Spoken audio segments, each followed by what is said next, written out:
Hello everyone, welcome to study corner. मैं हूं Aradhana. After marriage studies को कंटिन्यू करना या फिर स्टार्ट करना काफ़ी मुश्किल हो जाता है और इस पे मैंने एक वीडियो भी बनाया था जिसमें आप लोग के कमेंट करके इतने सारे क्वेश्चंस पूछे हैं कि हमारी जॉइंट फैमिली है, फैमिली मेंबर्स बहुत ज़्यादा हैं, गेस्ट आते रहते हैं, हमारा बेबी बहुत छोटा है, हम पढ़ाई नहीं कर पाते हैं, पढ़ाई का टाइम नहीं मिल पाता है। तो चलिए आज के वीडियो में आपके इन सारी प्रॉब्लम्स का सोल्यूशन देते हैं। सबसे पहली चीज जो आपको ध्यान देनी है, अगर आप ज्वाइंट फैमिली में रहती हैं तो आप मुझसे या फिर किसी के भी सजेशन से सिर्फ एक आइडिया लगा सकती हैं कि आपको अपने पढ़ाई के लिए कैसे टाइम बचाना है। बाकी आपकी फैमिली है, फैमिली मेंबर्स को आप ज़्यादा बेटर जानती हैं, अपने फैमिली को कैसे हैंडल करना है, सबको कैसे ट्रीट करना है, वो आपको ज़्यादा बेटर पता है। अगर आप ज्वाइंट फैमिली में रहती है, फैमिली बहुत बड़ी है, मेंबर्स बहुत ज़्यादा है फैमिली में, अक्सर गेस्ट आते रहते हैं और इन सब की खातिरदारी में आप टाइम नहीं निकाल पाती हैं अपने पढ़ाई के लिए। आप क्या करती होंगी, सबसे पहले सोचती होंगी कि हम जल्दी जल्दी काम खत्म कर लेते हैं और फिर बाद में पढ़ने बैठेंगे, जो कि सबसे बड़ी गलती होती है। हम क्या सोचते हैं कि हमको आज ये चैप्टर पढ़ना है तो हम जल्दी से काम खत्म कर लेते हैं, फिर ये काम खत्म करने के बाद पढ़ने बैठ जाएंगे। सॉरी, आज थोड़ा मेरा आवाज़ चेंज होगा क्योंकि मेरी तबीयत खराब थी। तो ये हमारी सबसे बड़ी गलती होती है कि हम सोचते हैं कि सारा काम खत्म कर लेते हैं फिर जल्दी से पढ़ने बैठेंगे। जब हम काम खत्म कर लेते हैं एंड देन पढ़ने भी बैठते हैं तो 1 से 2 पैरा पढ़ते पढ़ते ही हमें नींद आने लग जाती है, क्योंकि हमारा माइंड जो है ना वो हमें सिग्नल देता है कि अब मुझे रेस्ट चाहिए, मैं थक चुका हूँ, बॉडी को रेस्ट चाहिए। तो हमें नींद आने लग जाती है और फिर हमें मजबूरी में बंद करना पड़ जाता है। तो इसके लिए आपको क्या करना है, आपको जो सारे काम आपने स्टार्ट किए ना, इनके स्टार्ट से पहले ही आपको अपनी पढ़ाई स्टार्ट करनी है। आपकी अगर जॉइंट फैमिली है, बड़ी फैमिली है, तो ऑब्वियसली आप जल्दी ही उठते होंगे। मैक्सिमम आप 5:30 तक उठ जाती होंगी। ठीक है, तो आपको क्या करना है, आप 1 घंटा 1.5 घंटा पहले उठिए। 4 बजे 4:30 बजे तक उठ जाइए एंड देन अपना उस टाइम पढ़ाई करिए। उस टाइम एक तो सब लोग सोते रहते हैं, शांति रहती है, माइंड भी एकदम फ्रेश होता है। उठिए, गर्म पानी पीजिए, थोड़ा सा टहल लीजिए, मुंह धो लीजिए ताकि आपकी नींद खुल जाए और फिर पढ़ने बैठ जाइए।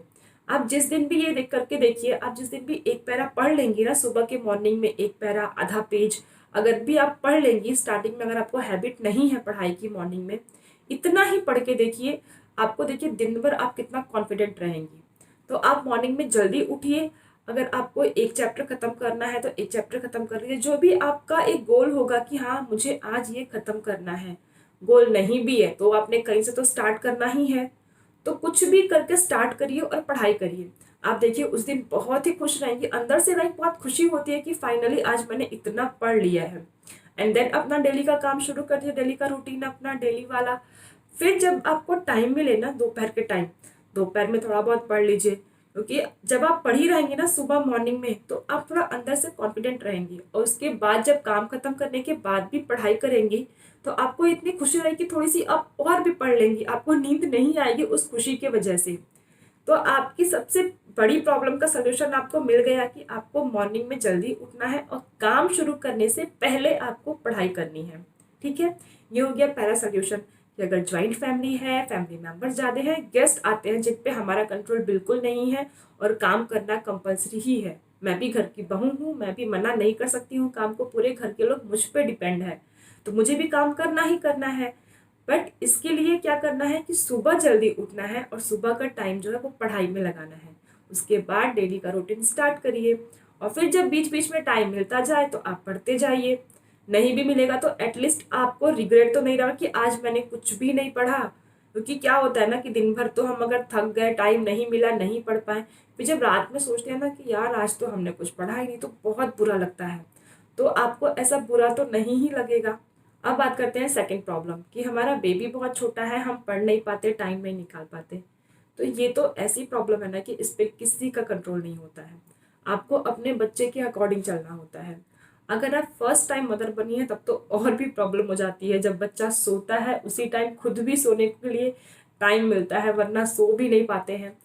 और जब आपका बच्चा ना 8-9 महीने का हो जा रहा है, जब वो थोड़ा बहुत बाहर की चीज़ें कुछ खाने लग रहा है, उस टाइम से आप अपनी पढ़ाई की ओर थोड़ा ध्यान दीजिए। जब बच्चा थोड़ा सा बड़ा हो जाए, जब 9 महीने का, 10 महीने का होता है ना, 1 साल का, तो उसका एक शेड्यूल बन जाता है उठने का, सोने का। उससे पहले के जो बच्चे होते हैं उनका कोई शेड्यूल नहीं होता है, कभी भी सो जाएंगे, कभी भी उठ जाएंगे, कभी भी रोने लग जाएंगे। जो बच्चे मैक्सिमम जो बच्चे फीडिंग करते हैं उनकी बात मैं कर रही हूँ। पर जब बच्चा 1 साल का हो जाता है तो उसका एक शेड्यूल होता है कि हाँ वो सुबह इतने बजे उठता है, दोपहर में उसको फिक्स है कि वो सोएगा ही सोएगा, 2 घंटा 3 घंटा। कभी कुछ बच्चे 2 बार सोते हैं 2 दिन में, कुछ बच्चे एक ही बार दिन में सोते हैं पर लंबा टाइम सोते हैं। तो आपको ना वो टाइम मिल जाता है अपनी पढ़ाई के लिए। तो आप अपने घर के कामों का टाइम ऐसा शेड्यूल रखिए कि जब आपका बच्चा सोए उस टाइम आप जो है पढ़ाई कर ले। देखिए मैं भी ऐसे ही करती हूँ, मेरी बेटी 2 साल की है और अभी वो पीछे सोई हुई है, तो इस टाइम मैं पढ़ाई कर लेती हूँ और इसी टाइम मेरी वीडियो भी बन रही है। तो ये टाइम 2 घंटा 2.5 घंटा, कभी कभी जल्दी वो उठ जाती है बट मोस्टली वो 2 घंटा 2.5 घंटा सोती ही सोती है। तो जब आपका बच्चा 1 साल का 1.5 साल का हो जाता है तो उस टाइम उसका एक शेड्यूल बन जाता है सोने और उठने का। रात में बच्चे थोड़ा सोने में दिक्कत करते हैं बट दिन में तो मोस्टली उनका फिक्स होता है कि वो दिन में 2 बार सोएंगे ही सोएंगे, 1 बार सोएंगे ही पर लंबा सोएंगे। तो वो टाइम आप अपने पढ़ाई के लिए लगाइए, 1 से 1.5 घंटा बहुत होता है पढ़ाई का। तो अगर आपको पढ़ाई करनी है, आप पढ़ना चाहती हैं तो इतना तो सेक्रीफाइस करना ही पड़ेगा कि आप मॉर्निंग में जल्दी उठने की हैबिट डालिए। स्टार्टिंग में थोड़ी सी दिक्कत होगी पर फिर आपका शेड्यूल बन जाएगा। मॉर्निंग में जल्दी उठिए। अगर आपका बच्चा छोटा है तो वो जिस टाइम पे सो रहा है, सभी के छोटे बच्चे सोते हैं दिन में, जब वो सो रहा है उस टाइम अपना पढ़ाई कर लीजिए। उस टाइम तक अपनी एनर्जी बचा के रखिए।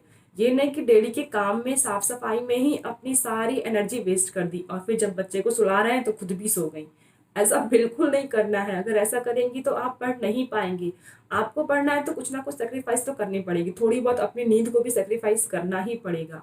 दिन में सोना कोई इंपॉर्टेंट नहीं है, मैं दिन में बिल्कुल नहीं सोती, आप भी दिन में मत सोइए अगर आपको पढ़ाई करना है तो ये था मेरा आज का वीडियो। अगर आपको अच्छा लगा हो तो प्लीज़ लाइक करिए और इसको शेयर ज़रूर करिए ताकि जो भी आपके फ्रेंड्स हैं, जो भी जानने वाली हैं, जो मैरिड हैं, जो मदर हैं, अभी पढ़ना चाहती हैं, उनकी भी थोड़ी हेल्प हो पाए।